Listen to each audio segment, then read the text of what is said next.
തൈക്കാട്ടുശ്ശേരി ഗ്രാമപഞ്ചായത്ത് 2024-25 വാർഷിക പദ്ധതി രൂപീകരണത്തിന്റെ ഭാഗമായുള്ള വികസന സെമിനാർ നടന്നു.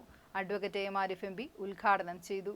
ജനാധിപത്യപരമായ ഇടപെടലാണ് ജനകീയാസൂത്രണത്തിന്റെ ഭാഗമായ വികസന സെമിനാർ എന്ന് advocate M Arif M P പറഞ്ഞു. കേരളം വികസനത്തിന്റെ പാതയിലാണെങ്കിലും ആരോഗ്യ മേഖലയിലും പരിസ്ഥിതി മേഖലയിലും കണ്ടുവരുന്ന പുതിയ പ്രശ്നങ്ങൾ ഗൗരവമായി കാണണമെന്നും എം പി പറഞ്ഞു. തൈക്കാട്ടുശ്ശേരി NSS കരയോഗം ഹാളിൽ നടന്ന ചടങ്ങിൽ പഞ്ചായത്ത് പ്രസിഡന്റ് D. വിശ്വംഭരൻ അധ്യക്ഷത വഹിച്ചു. ദലീമ ജോജോ MLA മുഖ്യപ്രഭാഷണം നടത്തി.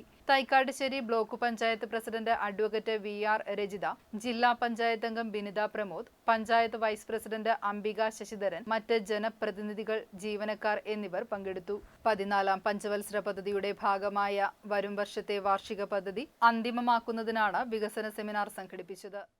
നമ്മൾ പദ്ധതികൾ പ്രഖ്യാപിക്കാൻ എളുപ്പമാണ്.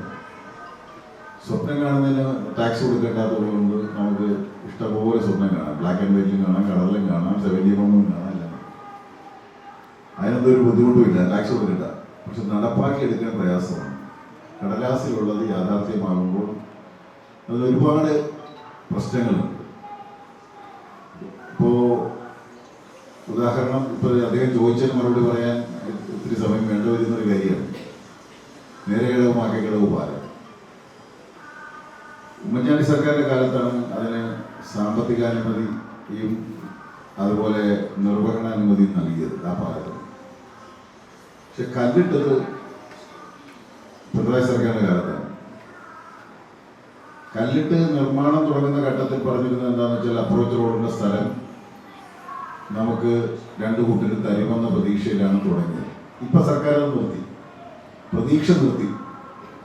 അപ്പുറം ഇപ്പുറം സ്ഥലം കിട്ടി, പേപ്പർ കിട്ടാതെ ഒരു വർക്കും ടെൻഡർ ചെയ്യാൻ പാടില്ല എന്ന് സർക്കാർ നമ്മുടെ ഈ പരിപാടിയോടുകൂടി തീരുമാനമെടുത്തിട്ടുണ്ട്. കേരളത്തിൽ ഒരിടത്തും അപ്രോച്ച് റോഡിന് സ്ഥലമില്ലാതെ ടെൻഡർ ചെയ്യാൻ പാടില്ല. ഒരു ബുദ്ധിമുട്ടില്ലെങ്കിൽ സ്ഥലത്തിന് വില കൊടുത്തു പോലും ഇപ്പോൾ കാക്കത്തുരുത്ത് പാലത്തിന് ടെൻഡർ ചെയ്യുന്നില്ല.